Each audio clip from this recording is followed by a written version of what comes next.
अस्सलाम वालेकुम viewers. C S S all in one में खुश आमदीद। आज का हमारा lecture chapter number 2 public administration approaches के ऊपर है। पब्लिक एडमिनिस्ट्रेशन की इस वीडियो में हम जानने की कोशिश करेंगे कि अप्रोचेस क्या होती हैं और पब्लिक एडमिनिस्ट्रेशन की स्टडीज़ के लिए कौन कौन सी अप्रोचेस को हम जो है अप्लाई कर सकते हैं। तो हमारे पास 6 अप्रोचेस पाई जाती हैं जिनके ज़रिए हम पब्लिक एडमिनिस्ट्रेशन को की स्टडीज़ करते हैं, जिनमें नंबर 1 क्लासिकल अप्रोच है, नंबर 2 साइंटिफिक अप्रोच है, number 3 human relation approach, number 4 ecological approach, number 5 the case study approach और नंबर 6 कंपैरेटिव अप्रोच जो कि छठे नंबर पर है। इसके बाद हम आगे मज़ीद बढ़ते हैं। मज़ीद आगे बढ़ने से पहले आपसे एक इल्तिजा है कि आप हमारे चैनल को सब्सक्राइब करें और अपने दोस्तों को शेयर करें और वीडियो को आखिर तक ज़रूर देखें ताकि इन अप्रोचेस को समझने में आपको आसानी हो और इन्हीं अप्रोचेस की बिना पर हम आगे दूसरी वीडियोस बनाएंगे जिनको समझने में आपको बहुत मदद मिलेगी। तो इसलिए वीडियो को आखिर तक देखें। तो चलें आगे बढ़ते हैं। अप्रोच क्या होता है? What is approach? सबसे पहले अप्रोच के बारे में देख लेते हैं कि ये अप्रोच क्या होती है। किसी भी सब्जेक्ट को स्टडी करने के लिए हम उसको किस पॉइंट ऑफ व्यू से देखते हैं, उसको स्टडी करने के लिए उसको अप्रोच कहते हैं। जैसे कि पब्लिक एडमिनिस्ट्रेशन एक अलग से एक फील्ड जब से स्टार्ट हुई तो मुख्तलिफ स्कॉलर्स ने इसको स्टडी करने के लिए मुख्तलिफ अप्रोचेस अपनाई हैं। इन अप्रोचेस तो तकरीबन 6 अप्रोचेस हैं हमारे पास पब्लिक एडमिनिस्ट्रेशन को स्टडी करने के लिए। वो अप्रोचेस क्या हैं? चलें आगे बढ़ते हैं। Number 1 the classical approach. ये सबसे पुरानी अप्रोच है।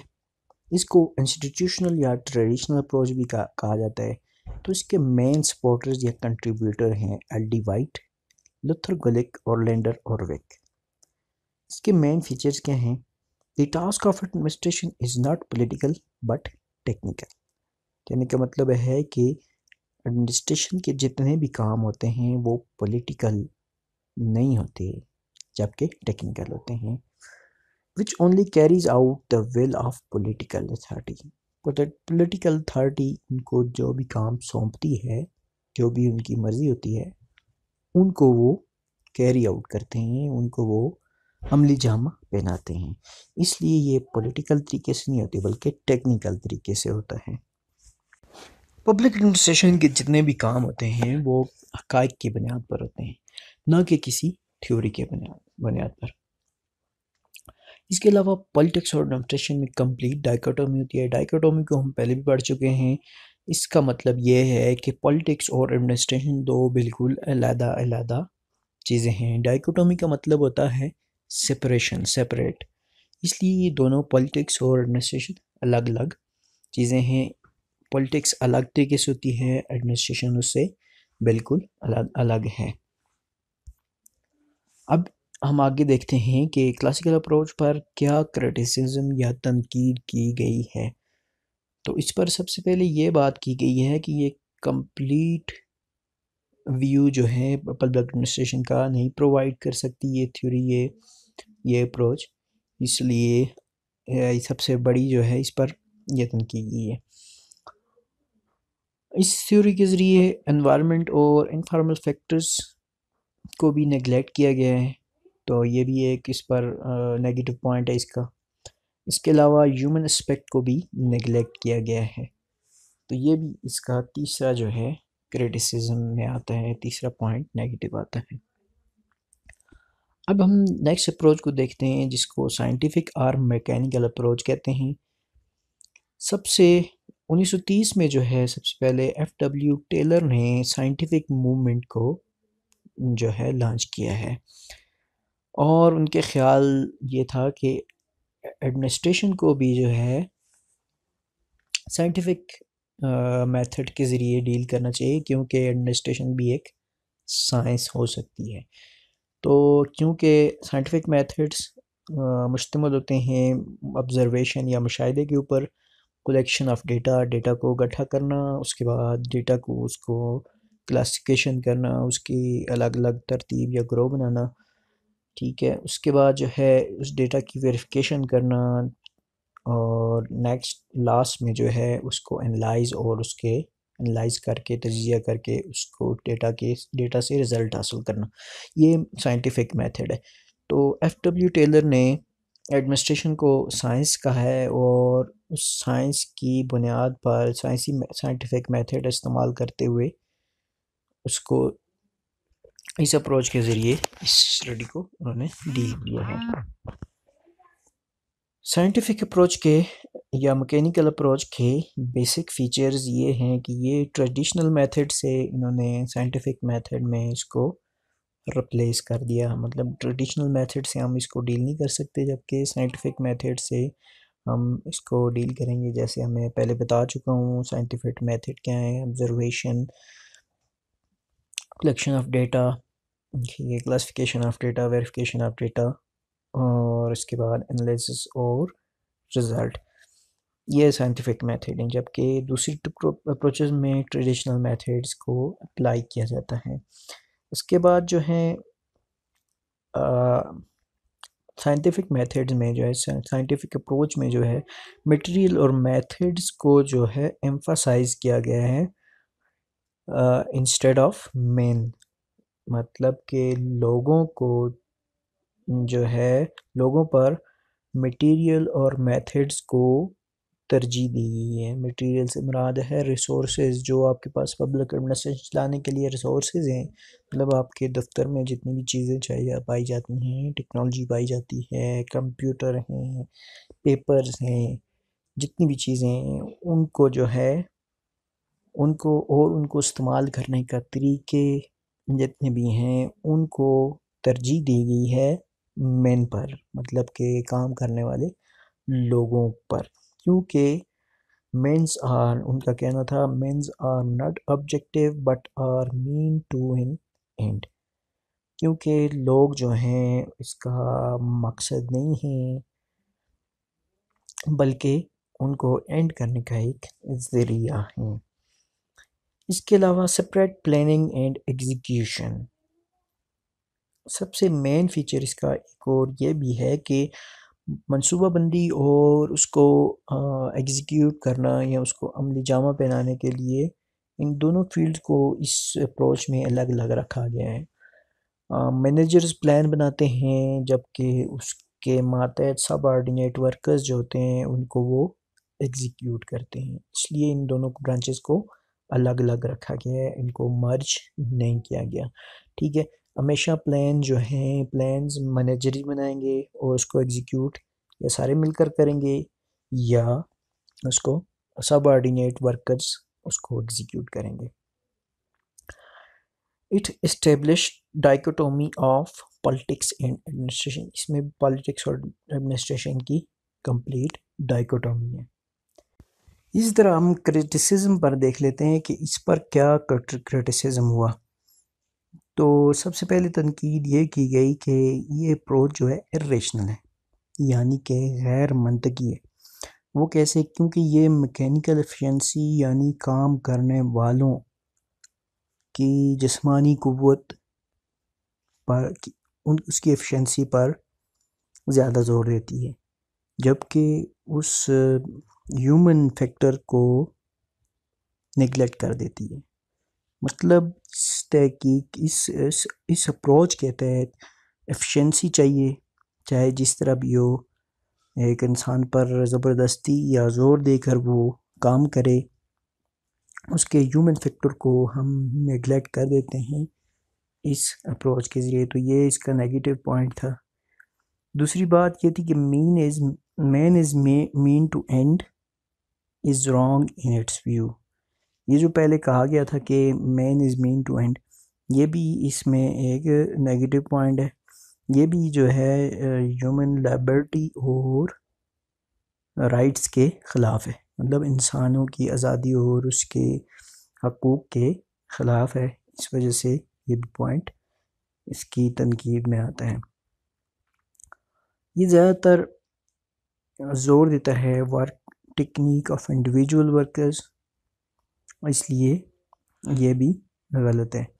मतलब इंडिविजुअल वर्कर के पर ये ज़्यादा ज़ोर देता है। ऐसी टेक्निक्स जो इंडिविजुअल वर्कर पर, मतलब इनफरादी काम करने वाले पर ज़ोर देती है, ये भी एक गलत बात है। ठीक है, क्योंकि किसी की जिस्मानी सलाहियतों या ज़हनी सलाहियतों से उस पर ज़ोर देना ये अच्छी बात नहीं है। ये जो है ह्यूमन राइट्स और लायबिलिटी के ख़िलाफ़ है। Dichotomy of politics from administration is impossible as political policies cannot be made without administration। दोनों की पॉलिटिक्स और एडमिनिस्ट्रेशन की डाइकोटोमी ये मुमकिन नहीं है। क्यों मुमकिन नहीं है? क्योंकि पॉलिटिक्स को हम जो है एडमिनिस्ट्रेशन को पॉलिटिक्स से जुदा नहीं कर सकते और पॉलिटिक्स को एडमिनिस्ट्रेशन से जुदा नहीं कर सकते। दोनों एक दूसरे के लिए ज़रूरी हैं, इसलिए इनको डाइकोटोमी की इम्पॉसिबल है। क्यों? उसकी वजह सबसे बड़ी ये है कि जितने भी पॉलिटिशियंस होते हैं उनको ज़रूरत होती है एडमिनिस्ट्रेशन स्टाफ की कि वो आवाम को मद्देनज़र रखते हुए पॉलिसीज़ बनाएं आवाम के लिए। ठीक है, तो वो अकेले पॉलिसीज़ नहीं बना सकते, उनकी हेल्प करते हैं ये एडमिनिस्ट्रेशन, क्योंकि एडमिनिस्ट्रेशन को पता होता है, पब्लिक एडमिनिस्ट्रेशन के बारे में वो माहिर होते हैं, वो एक्सपर्ट होते हैं, तो पॉलिसीज़ बनाने में अहम किरदार अदा करते हैं पॉलिटिशियंस के साथ मिलकर। इसलिए इनकी डाइकोटमी बहुत नामुमकिन सी नज़र आती है। नेक्स्ट जो है हमारे पास ह्यूमन रिलेशन अप्रोच है। ये जो है क्लासिकल अप्रोच के रिएक्शन के तौर पर हुई है, 1930 में स्टार्ट हुई और जो है इसकी थ्योरी जो है 1950 तक डेवलप हो चुकी थी। इसके मेन फीचर्स हैं प्रोडक्टिविटी, डिवीजन, अथॉरिटी, इम्पर्सनैलिटी और हायरार्की। सबसे पहले जो है प्रोडक्टिविटी जो है इंक्रीजेस पर वर्कर्स पैशन। प्रोडक्टिविटी को हम कैसे बढ़ा सकते हैं? जितने भी वर्कर्स का पैशन होगा उतना ही हम इसको ज़्यादा कर सकते हैं। मतलब वर्कर्स आपके अगर पैशनेट हैं तो आपकी जो है काम की प्रोडक्टिविटी बढ़ जाएगी, आपके ऑफिस में वर्क की प्रोडक्टिविटी बढ़ जाएगी अगर वो पैशनफुल हैं, उनको काम करने में दिलचस्पी है। ठीक है, तो ये इसमें ह्यूमन फैक्टर एक आ जाता है, एक पॉजिटिव चीज़ है। उसके बाद जो है डिवीजन ऑफ वर्क है। डिवीजन ऑफ वर्क क्या है कि स्किल्ड वर्कर और अनस्किल्ड वर्कर में हम इसको डिवाइड कर देते हैं। स्किल्ड वर्कर क्या होते हैं? मतलब किसी मखसूस काम के लिए मखसूस वर्कर हम रख लेते हैं, और जो अनस्किल्ड वर्कर जैसे लेबर वगैरह होते हैं वो हम लेबर के तौर पर हम उनसे काम निकलवा सकते हैं। स्किल्ड वर्कर किसी ऑफिस में कैसे हो सकते हैं? जो मखसूस काम कर सकते हैं, जैसे एक कंप्यूटर ऑपरेटर है तो वो एक कंप्यूटर के माहिर है, कंप्यूटर के जानने वाला है, वो कंप्यूटर पे ही काम कर सकता है, तो एक स्किल्ड वर्कर है। ठीक है, वो मखसूस काम ही सर अंजाम दे सकते हैं। अब एक दूसरा बंदा है जो कि आईटी का बंदा है। ठीक है, तो वो कंप्यूटर में या इस तरह की जितनी भी डिवाइसेस हैं तो वो जो है उनमें जितनी भी प्रॉब्लम्स है उनको सॉल्व कर सकते हैं, तो वो एक आईटी पर्सन है। आईटी की इंफॉर्मेशन टेक्नोलॉजी की जितनी भी सहूलियात वो प्रोवाइड करता है, तो ये स्किल्ड वर्कर हो गए। इस तरह अनस्किल्ड वर्कर जिनके पास कोई स्किल नहीं होती जैसे लेबर्स वगैरह, तो वो जो है वो स्टाफ जो है लेबर का काम कर सकते हैं। ठीक है, बारी काम जो होते हैं, मतलब एक जगह से दूसरी जगह सामान को लेकर जाना, सामान की रसद वगैरह, इस तरह के काम जो हैं वो अनस्किल्ड वर्कर कर सकते हैं। तो इसमें हम डिवीज़न करते हैं।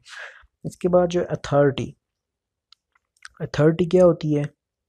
अपने सबऑर्डिनेट्स को मुतासर करने की एबिलिटी को अथॉरिटी कहते हैं।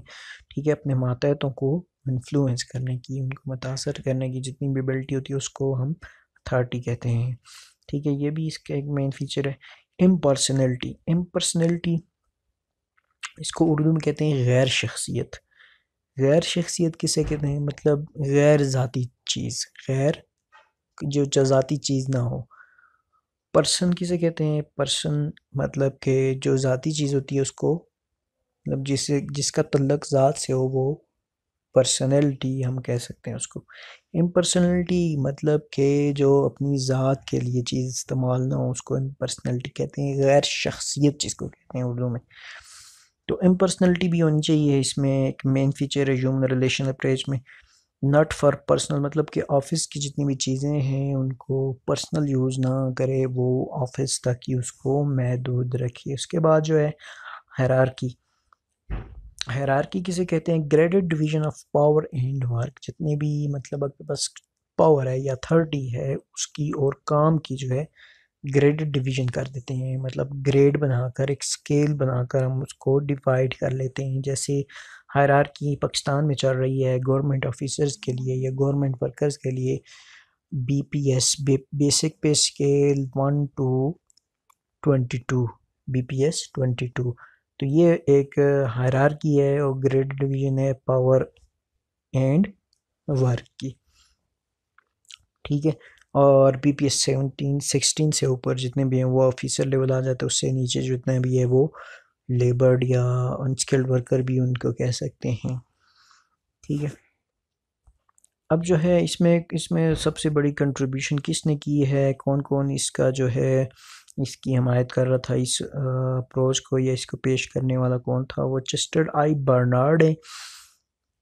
उन्होंने एक किताब लिखी है फंक्शन ऑफ एग्जीक्यूटिव। उसके बाद जो है हर्बर्ट साइमन है जिन्होंने एक किताब लिखी है एडमिनिस्ट्रेटिव बिहेवियर। ये दो बहुत बड़े कंट्रीब्यूटर हैं ह्यूमन रिलेशन अप्रोच के। नेक्स्ट हमारे पास जो है ecological approach. Ecology means relation of living things in to their environment. मतलब कि जो भी जानदार चीज़ें हैं, जिंदा रहने वाली चीज़ें, उनका रिलेशन जो है और उनके एनवायरनमेंट के साथ उनका रिलेशन जो है उसको इकोलॉजी कहते हैं। मतलब जितनी भी ज़िंदा चीज़ें हैं उनका आपस में रिलेशन और जो है उसका माहौल के साथ जो है क्या रिलेशन है, क्या तल्लक है, उसको इकोलॉजी कहते हैं। जैसे ये इंसानों की कम्युनिटी है और उनके पास और बहुत सी जानदार चीज़ें हैं, और इसके अलावा उन्होंने जो है कोई पेट्स पाले हुए हैं या उन्होंने जो है माल मवेशी रखे हुए हैं, दरख्त लगे हुए हैं, ये सारी जो हैं एक इनका आपस में रिलेशन है और इसका माहौल के साथ क्या रिलेशन बनता है, इसको इकोलॉजी कहते हैं। As per this approach there are 6 environmental factor they can affect administration. इस अप्रोच के ज़रिए कहा जाता है कि 6 इन्वायरमेंटल फैक्टर होते हैं जो एडमिनिस्ट्रेशन पर असरअंदाज हो सकते हैं। नंबर एक चीज़ जो है लोग हैं। लोग जो है एडमिनिस्ट्रेशन पर अफेक्ट होते हैं। ये जो एक इन्वायरमेंटल फैक्टर है क्योंकि इन्वायरमेंट में लोग रहते हैं। प्लेसेस भी जो हैं एडमिनिस्ट्रेशन को अफेक्ट कर सकती हैं, ये भी एक इन्वायरमेंटल फैक्टर है। ठीक है, फिज़िकल टेक्नोलॉजी मतलब जो आप टेक्नोलॉजी इस्तेमाल कर रहे हैं, अगर आपके ऑफिस में अच्छे कंप्यूटर हैं तो आपके इन्वायरमेंट, ये भी इन्वायरमेंटल फैक्टर है, ये आपके एडमिनिस्ट्रेशन को अफेक्ट कर सकते हैं। अगर आप पुरानी टेक्नोलॉजी यूज़ कर रहे हैं वो भी अफेक्ट कर सकती हैं। ठीक है, विशेज़ एंड आइडियाज़, जो लोगों के ख्यालात हैं, विशेज़ हैं, वो भी अफेक्ट कर सकते हैं। उसके बाद कैटास्ट्रॉफिक। कैटास्ट्रॉफिक किसे कहते हैं? कोई हादसा या तबाही को कैटास्ट्रॉफिक कहते हैं। ये भी जो है एडमिनिस्ट्रेशन पर असरअंदाज हो सकते हैं। इसके बाद पर्सनैलिटी। पर्सनैलिटी जो है लोगों की पर्सनैलिटी या शख्सियत, वो भी एडमिनिस्ट्रेशन को अफेक्ट कर सकती है क्योंकि ये भी एक एनवायरमेंटल फैक्टर है। और इसके अलावा चूँकि हर कंट्री का, हर स्टेट का अपनी गवर्नमेंट होती है, उनका अपना एनवायरनमेंट होता है, इस वजह से ये अप्रोच जो है इकोलॉजिकल अप्रोच बहुत ही मुफीद और यूज़फुल है। इसमें मेजर कंट्रीब्यूटर्स हैं जॉन इनगास, फ्रेड डब्ल्यू रिग्स और रॉबर्ट डाल, इन्होंने इसमें अहम कंट्रीब्यूशन की है। जॉन एमगाज पहले थे जिन्होंने जो है इस अप्रोच में जो है इस अप्रोच को एलिब्रेट किया अपनी एक बुक में जिसका नाम है रिफ्लेक्शन ऑफ पब्लिक एडमिनिस्ट्रेशन। 1947 में ये बुक पब्लिश हुई। इसी के साथ आज का लेक्चर अख्ताम को पहुंचा। आपको ये वीडियो कैसी लगी हमें कमेंट करके बताएं और सब्सक्राइब के बटन पर क्लिक करें अगर आपने अभी तक हमारे चैनल को सब्सक्राइब नहीं किया, और बेल के बटन को ज़रूर दबाएं और अपने दोस्तों को भी शेयर करें। इसी के साथ इजाज़त चाहते हैं। अल्लाह हाफिज़।